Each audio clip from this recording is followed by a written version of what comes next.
Hello everybody. This is a profile of my garden this year so far. In order to save time, I'm just going to concentrate on what's flowering. And here we go. This one here is called the cup plant. Gets up to 8 feet tall. Hundreds of flowers. A favorite of the tiger swallowtails. Just a showstopper from a distance. Actually, a lot of these look better from a distance. I will continue. Most of my plants are native Minnesota plants, but I made an exception. This purple coneflower is not found in the wild in Minnesota, but it's like the second best flower to have if you want to attract butterflies. So I made an exception, and I'm glad I did, because it's a real showstopper, a real pleaser, and one of my favorites actually. This one's in the process of fading. It's still got something there though. Oxeye daisy.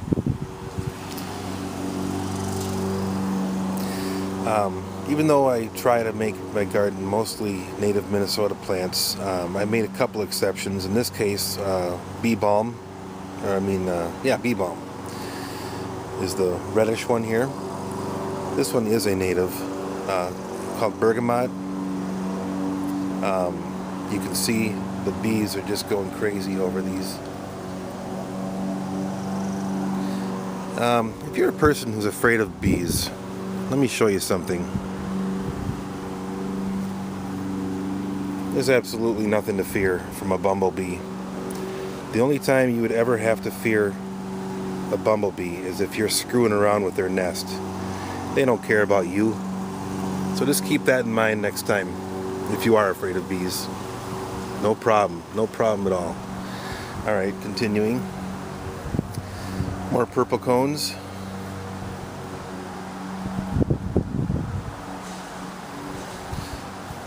This one here is called the gray-headed coneflower.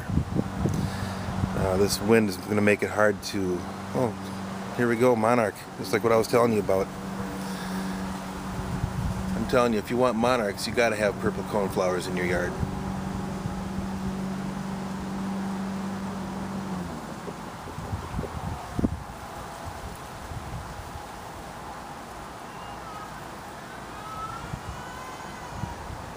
Yeah, monarchs are excellent. Get a lot of swallowtails and so on. Hopefully I can capture some more on camera while I'm doing this.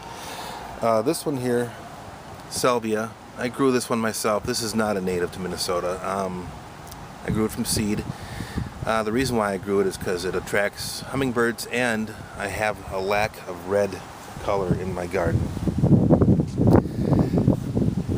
I'm going to profile these later on better. I'm just going to mention that I've got flowering tobaccos. This one's called, a variety called Fragrant Cloud. It doesn't really look that good right now. I have to prune it back and let it bush up a bit. Over here we've got Nicotiana sylvestris.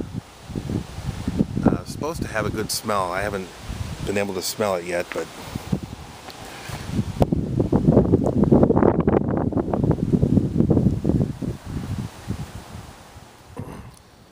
this one is called the purple prairie clover. It's nearing the end of its bloom time. It is a clover, but it's an unusual looking clover. Excuse the garbage can.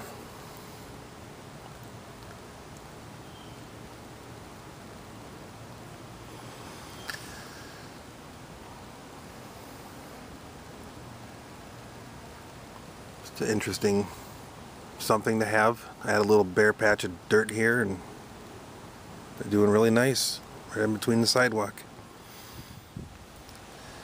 Okay. Two different kinds of Joe Pye weed. This one gets tall.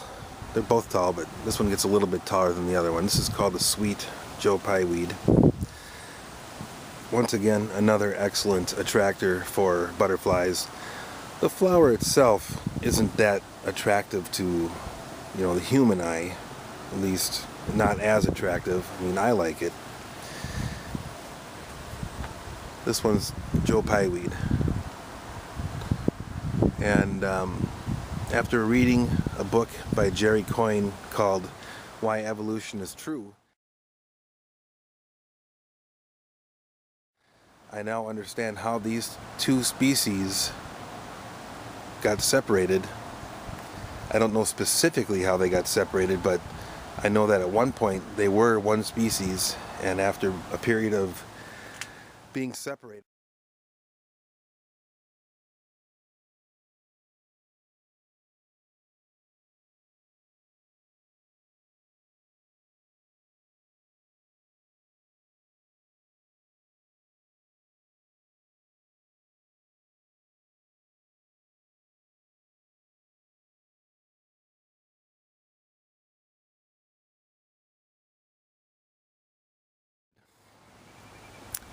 they diverged into two species. And I would highly recommend, if you're a person who believes that the earth is 6,000 years old and all the animals came off Noah's Ark, you might want to read that book. And even if you're a smart person, you might want to read that book. It helped me to understand a lot about it. This one's called the prairie cinquefoil. And like I've said before, a lot of times I prefer uniqueness and unusualness to beauty. And I think this one kind of falls in that category. The flower head is really strange because it's just kind of all over the place. But I like it.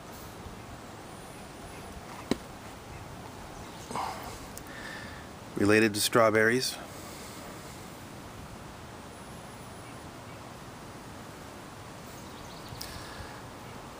That little yellow bump right in the middle of that flower, that's what the strawberry would be.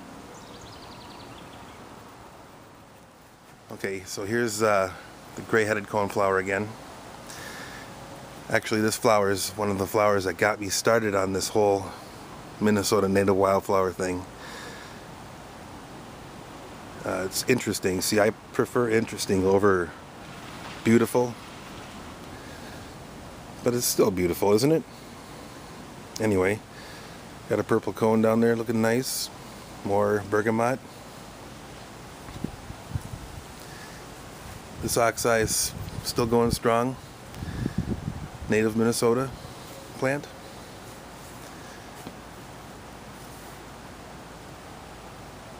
More bergamot. Bees just go nuts for that. Now talk about interesting and unique. What I've got right here is called the prairie dock. Two things about this plant set it apart. Actually, three things set it apart from a lot of the other plants. First of all, it's the size of these leaves. The largest leaf of any wildflower in Minnesota. Also, this is the tallest wildflower in Minnesota.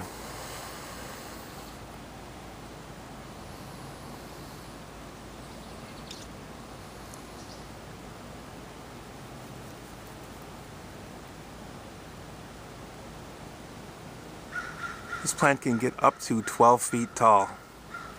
The tallest wildflower in Minnesota. I would say this one's approaching about 9 feet. The third thing about this plant that's interesting.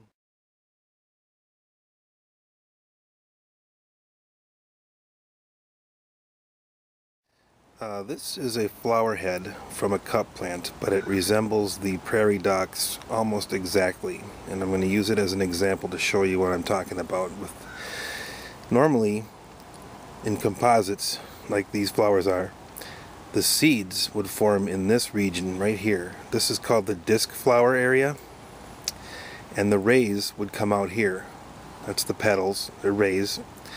Now if you look closely, you can see the seeds. There's little white specks.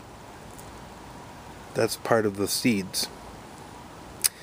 And so what makes this plant unusual is that it forms seeds in the ray flower section instead of the disc flower section. So all these are sterile. More purple cones. You can actually grow purple cone flowers in partial shade as long as they don't have too much competition. If you can keep them kind of separated from other plants, unlike what you see here, they grow even in part shade. Keep that in mind. The flowers actually get bigger and the centers get smaller. The rays, I should say, get bigger. Okay, on to the last one for today. This one's unusual. It has a little bit of a story behind it. I think it's called the tall bellflower. And the story that I have is that probably about 8 years ago, I bought a packet of seeds from a local company that specializes in native wildflowers. And, you know, being a little more naive than I am now, I threw them around all over the place, thinking that, yay, next year I'm going to get all kinds of these flowers. This is actually a biennial, by the way. Well, that didn't happen. And basically, I just gave up on it. Nothing ever happened.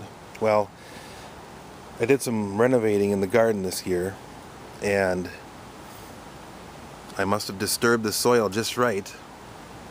And look what I've got. I said literally, I planted these about 8 years ago, and nothing happened.